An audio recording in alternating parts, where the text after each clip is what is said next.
down here, guys, and today we're here with MattMaxx. We've seen a lot of increase in complexity of the tracks in the Houston area. I think you're definitely partially responsible for that. That's right. As far as attracting pilots, we're starting to get more pilots coming from the neighboring cities to fly our tracks. What are your goals whenever you're designing a new track? So every time I want to have something new in it, new elements, that really kind of increases the skill of our community a little bit. So I'm trying to every time raise the bar so that we can grow the skills in our team. And eventually I hope that next season for the MotoGP regional qualifiers and finals, we'll have a good pack of pilots running. So yeah, that's it. Yeah. Awesome. And then last, you started about a year ago or so. Yeah. What's the biggest barrier to getting people to fly or race days set up around town? You need a couple of things for that, like somebody's backyard, like here. Right, so that's a big thing. The other thing is definitely materials, and what we've seen over the last month or so is like a really good group of people coming together to show up early and build. So when the majority of the folks arrive, we can have a track set up ready to go. So it's really about that the kind of circle of people enjoying the hobby and then contributing to it. So I think that's pretty magical what we have seen here over the last months. And with that, you're growing as a community. It's more fun. And it's we can all just get out and fly. So yeah. Awesome. Well, thanks again for setting up these gates. Not everybody in town has the ability to purchase gates or travel with gates. So having people step up, build their own, be able to transport them and get a crazy track set up like we have today. That's what it's all about. So let's get to the racing. Thanks again for talking to us, Matt. So there you have it from the man, the myth, the legend himself, MattMaxx. And we set this track up. So take a look at a run in this track called the Mustache Race, which reminded me a lot of different Street Fighter 2 moves. So I'll sprinkle those in where I think they went as I flew the track and imagined myself playing Street Fighter 2.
Who started to improvise, innovate, and build his own gates.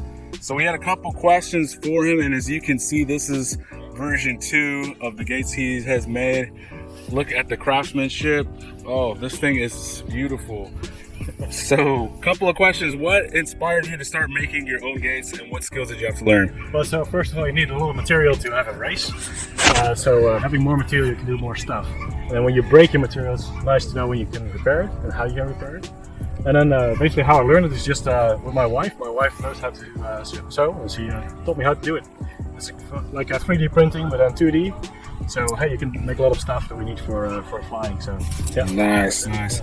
So there you have it. The Houston crew is building gates, building tracks, getting the entire community leveled up on a whole. So smash like if you liked this track. Oh, I love this track. If you like seeing a pilot profile like this, and put in the comments what you guys are doing in your city to help all of you guys level set up and compete against each other as we head into Nationals 2019 coming up very soon. I will close this video out by showing a GoPro Run from Houston's top pilot, Limon, pilot named Limon, so you can see in beautiful HD what a true expert pilot looks like flying a course as complicated as this. Again, let us know what you're doing in your town to get set up and who the top pilots in your town are, and we'll see them all competing in nationals very soon. I really love this type of thing, so if you like seeing this type of pilot profile, let me know. I can do plenty more of those, and I really appreciate MattMaxx. I really appreciate the footage from Limon, the footage from Jesus, showing us the takeoffs, and everybody else who was at this race. Neil NMGrower, Catalyst Machine Works team pilot, who is giving away tiny LEDs for a lot of different prize pools. I won one of those for getting a sub 40-second lap. Several others won for different other tricks that they were doing. I know Brent won some. I know Andy won some. Thank you so much, Andy, for letting us use your property again. Awesome place, awesome race. So catch you guys next. So what happened? Walk of shame? That's not my quad, you know. It's not me. He jinxed it for us, man. See, he hit it first. I came through. And then you got distracted with a quad sitting there. I hit it during the first lap. I seen him and I say, I said, Ivan's got the best route. I need to follow him. And then he just hit it. No, but I hit it during first lap. You hit it on the second lap. right. So. Oh, you hit it on the first lap? Yeah, yeah. Oh, okay. And you see, it's hard to see me. I'm right on, like. Oh, you're in there. Because you did this. Yeah. You did all this. No, I ain't do all that. You did all this. I know. I'm just here. Look at this. Yeah. No worries. Yeah. This just, I don't know how they had this.